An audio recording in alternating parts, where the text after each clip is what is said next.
The Greatest Generation. The men and women who survived great poverty in the Great Depression and then went to serve our country in World War II. These people dealt with great hardships and through hard work and sacrifice came out on top to push America to where it is today. Without them, our nation may be set back half a century, or I might even be giving this presentation in German under Nazi rule. When the Depression hit in 1929 and the stock market crashed, many people lost their jobs. Any history class will tell you this. But the personal stories from people who lived it really showed the hard times that were faced. In extreme poverty, people looked for work everywhere, and oftentimes, parents would skip meals to feed their children, and sometimes, there wasn't even enough for the children. They would have to work hard too, to support the family during these hard times. The little money that they did get was given to their guardians for food and necessities. Without money from the children, families would not be able to buy food or pay bills. My grandfather used to say that if a family invited you over to dinner, then you would go, because your own family didn't have enough food for you. Ralph and Florine Magno and Marie Abini share their personal stories about the hard times they faced. Down Forbes, in the press room. I worked in the press room, and like I say, it was a tough job. You know, we worked a lot of hours. Because my dad lost his job, we lost our home, and because he couldn't afford to pay the taxes, and so the city took over the home. So then he had to find an apartment with. We were four of us and four children, all still at home, and so we got an apartment. Then that's when we went to move to Revere. We got an apartment in Revere. So that's when we lost our home, our beautiful home in Chelsea at that time. Franklin Delano Roosevelt, who was the president at the time, worked to solve this issue. He put many people to work, even if they got paid little to none. This was enough for people to slowly get out of the depression.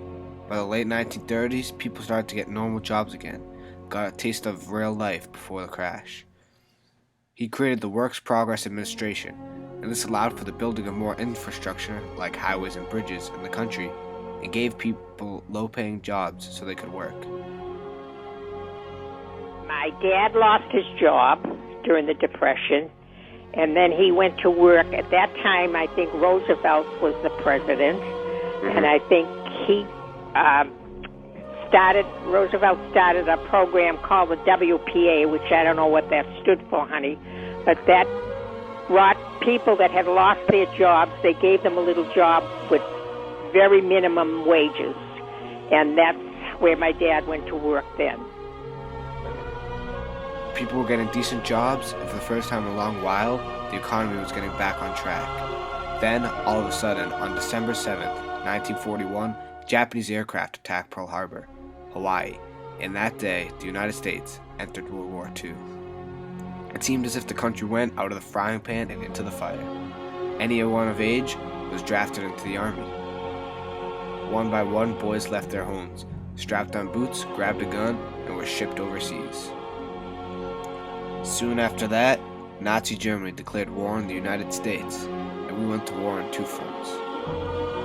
I joined right after, in October 3rd, and I felt bad for the people who were getting killed from Revere, you know. Well, it was a very hard time for everyone at that time, you know. People were out of work, and it was a very depressing time. And then, of course, everybody was worried about their families going into war and fighting and probably not coming home. And war was a bad thing. It was a very bad thing, you know. And it was very depressing for everybody. With all the men drafted, there was a lack of manpower. No one to run the factories. But the women of the Greatest Generation stepped up to fill in their jobs. The Rosie the Riveter movement started and pushed for women to work, producing bombers, tanks, outfits, and any goods that soldiers needed. These women were the driving force behind the war. Willow Run, and the sound of their riveting is like the sound of gunfire. A finished bomber is the sum of more than 1 million different parts. Willow Run, unique among war plants, makes every part, including the nerves of the bomber. Here, the lady of the clothesline becomes an expert on electric lines. When she was a child, it was her little brother who dreamed he ran a crane. Now, brother is over there, and sister, who left a job in a beauty parlor, runs the crane and buys plenty of bonds from the man's wage she earned. Well, I went to work in Forbes, and they put me on this machine that they used to make hoods for the army guys, for the soldiers.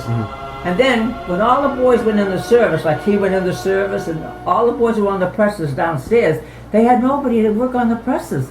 So they asked me if I wanted to go down, and a few other girls, they went down. So at first I said no, I didn't know anything about the president. I didn't. So I went down anyway, and then that's where I stayed till I got through when I left, you know. My aunt went to work at printing money for the soldiers, you know, American money, printing money for the soldiers. They used to send to the soldiers overseas American money. So they worked in a printing place where they did all that. And my mother had never worked before, but during the war she did go back to work to do that, you know. In 1945, the war ended with the Allies being victorious. The Greatest Generation pulled us out of a war and a depression, gave new life to the United States. These people worked hard to give us our freedoms that we have today. This is something that they value very much. You know, I mean, that's even as bad as things seem to be right now with all the killings and stuff that's going on for no reason. But I wouldn't want to live anywhere else, that's for sure. I don't even want to go out of the country. That's another thing, you know. But, no, I'm very proud of being an American and living here. I think we've, you know, even though things don't seem so good right now with all this stuff that's going on, I think we've come a long way. I was very proud of what I did and for the service, for my country. And I said, like I say, Even now with the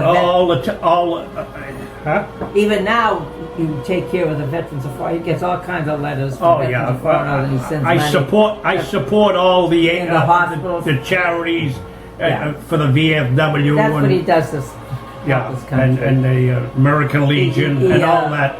But like I say, I'm very proud of what I did for my country, and you know, today, like for you to be free, you know, and your mother and your. Well, you know, when I say I'm not going to vote, he gets mad. He says, "You gotta go vote." He says, "The boys die for you to get that thing to watch." They died in foreign countries, you know, because for her to vote and to be free, and freedom is great. And when you hear some people. Freedom is great, and we have a great country. And besides the politicians, what they do. The Greatest Generation has been through trial after trial and continued to show their strength. Going from the 1920s to present day, this generation has seen more change than any other. Unfortunately, time is coming to an end for most. These people have stories to tell that can fascinate one who lives today in a technology-filled world. Talk to your elders, hear what they have to say, hear what they have experienced in their life, and reflect on how much the world's changed before it's too late. Many of these people will leave us, but what they left behind was a strong future for this country, and the ability for upcoming generations to make changes and continue where they left off.